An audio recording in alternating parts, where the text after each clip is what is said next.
Vamos iniciar então falando da nossa view principal, da aba de documentos. A aba de documentos assim, segue a mesma estrutura da aba de tipos de documentos. Então, dentro dessa aba de documentos eu tenho duas outras abas, né? Uma aba principal e uma aba de operações. A aba principal é uma aba estática, a aba de operações é uma aba dinâmica, onde eu instancio dinamicamente uma dessas views, assim como eu fiz para tipo de documento. Então, eu vou ter a mesma estrutura, ok? Vou ter a minha aba principal. Observe aqui, meu tab principal, né? E nesse tab principal... Opa, peraí, agora sim. Tab principal documento. Nesse tab principal eu vou ter o primeiro gerenciador de layout, o segundo, tá? Vou ter minha caixa de texto de pesquisa, meus botões, a sequência de botões. Primeiro botão, que é o botão de pesquisa. O segundo botão, que é o botão de inclusão. Terceiro botão, que é esse botão para abrir o documento. Quarto botão, que é o botão de exclusão. Quinto botão, não estava certo. Quinto botão, que é o botão de alteração. Na sequência, eu vou ter o meu group box de documentos, que vai ter um grid. Então, ok? Após esse grid, então, fechou o grid, eu fecho esse group box, acabou essa minha aba principal, eu abro a minha aba secundária, que é a aba de operações que vão ser executadas sobre o documento. E dentro dessa aba, essa aba não tem conteúdo, ela é instanciada dinamicamente, tá certo? Então eu vou ter o mesmo Content Control, e esse Content Control vai ter um binding com Content Presenter, que nesse caso aqui é o documento, tá certo? A gente vai se concentrar na aba principal por enquanto. Então, estruturalmente falando, é a mesma coisa da nossa aba principal de tipos de documentos. Eu vou ter caixa de texto com o botão pesquisar e os demais botões vão realizar ações, né?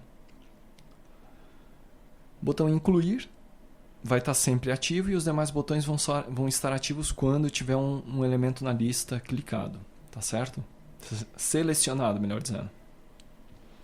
O pesquisar funciona da mesma forma do tipo de documentos, a diferença é que o binding é para um outro campo do meu view model, tá ok? Vamos ver aqui se eu fechei o view model. Fechei. Vamos abrir o nosso view model. Então o binding vai ser, em vez de texto pesquisa, vai ser texto pesquisa documento. Eu estou fazendo um binding então dessa caixa de texto com o texto pesquisa doc, que é na minha view model. É essa propriedade aqui, tá certo? Muito bem. Quando o usuário clicar em pesquisar, a estrutura é a mesma, eu vou chamar um evento. Evento botão pesquisar, né? Então observe. Chamei o evento botão pesquisar, como acontece em todas as minhas views. As views simplesmente chamam a view model, né? Não realizam operações. E aí então chamo meu view model e mando ela pesquisar, solicitando uma pesquisa. View model instancia meu service client, instancia um documento que é o parâmetro de pesquisa, setando o texto de pesquisa.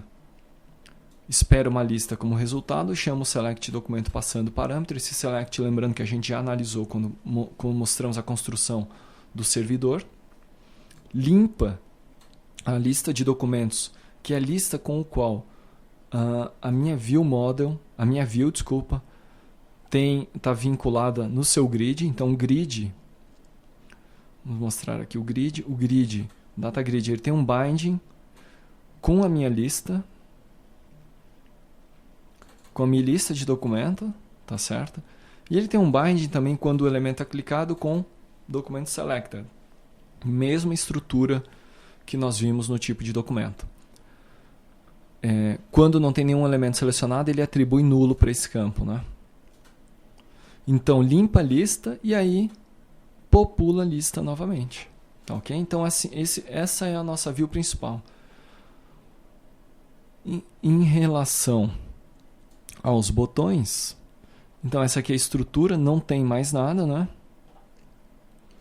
Aqui eu já estou na minha view, na minha aba de operações, então em relação à view principal do documento é isso. Eu vou ter os botões. Os botões também seguem a mesma estrutura, né? E eles têm um binding com os campos na minha view model, e esse binding ele só se torna verdadeiro quando tem um elemento selecionado, tá ok?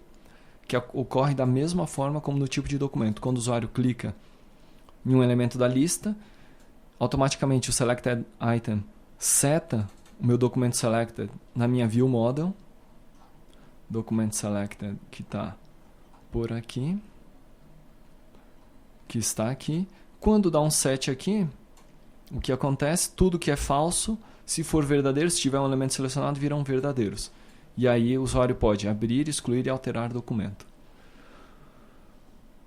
Retornando para a view principal, então botão pesquisar, ok. A habilitação destes botões, ok. E agora eu vou mostrar aqui o botão abrir, que é um botão que é tratado isoladamente, porque ele executa uma ação que é o seguinte. Então tem o botão visualizar, botão abrir, que só está habilitado quando o enable estiver true dele, né? E quando ele é chamado, ele chama este evento, né? Botão visualizar clique. Botão visualizar clique, de novo, chama o meu Jet Client View Model. Meu Jet Client View Model, então, que faz? Chama o meu Jet Service especificamente para o documento selecionado, ele dá um select por ID.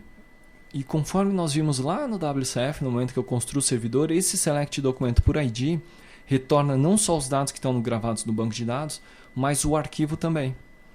Ok? Então, nesse momento ele salva o arquivo no seu caminho temporário, salva o arquivo em um caminho temporário, melhor dizendo, e executa o processo padrão para abrir o arquivo. Tá ok? Então vamos ver o filtro e a abertura de um arquivo, né? Aqui está então. Eu tenho filtro. Vou botar aqui ID. Quando eu clico em pesquisar, então, esse elemento aqui é selecionado. Quando eu clicar em abrir, então ele salva o documento localmente e aí eu consigo abrir e visualizar, né? Se nós então não selecionarmos nenhum dos elementos aqui, os botões ficam desabilitados. E aqui agora eu vou abrir, por exemplo, o papel de parede. Clico em abrir. E aí então ele vai abrir o documento com o visualizador padrão. Tá ok? Então, em relação à aba principal de documento, é isso, né? Basicamente, a estrutura é a mesma de tipo de documento. Obviamente que você vai ter que dar uma estudada nisso aqui, né? Antes de eu encerrar, só vou mostrar esse salvar arquivo local, então, né? É um método simples, isso aqui é muito parecido com o método que a gente tinha lá no servidor, então também a gente já viu, na verdade. Eu recebo um parâmetro que é o arquivo DTO, pego, capturo o file info, a partir desse file info, crio um caminho de arquivo temporário, né? Verifico se o arquivo existe nesse caminho, se não existir, então crio um novo arquivo com esse caminho temporário. Capturo o memory stream que veio nesse arquivo e persisto ele nesse arquivo que foi criado aqui em cima, tá ok? Salvo ele em disco. Na sequência fecho o stream e aí retorno o caminho temporário. Esse fechar aqui nem precisava estar aqui, né? É desnecessário.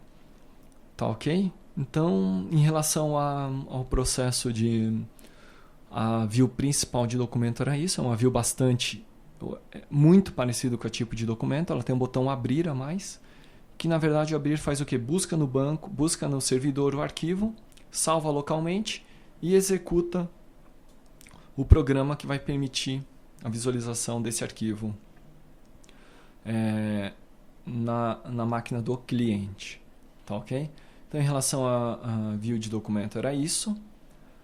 Qualquer dúvida que tiver, a gente está lá no ambiente de EAD, especificamente em relação a esse treinamento, você pode postar as dúvidas lá. Muito bem, então na sequência a gente vai continuar vendo as views, só que agora as views de operações de documento.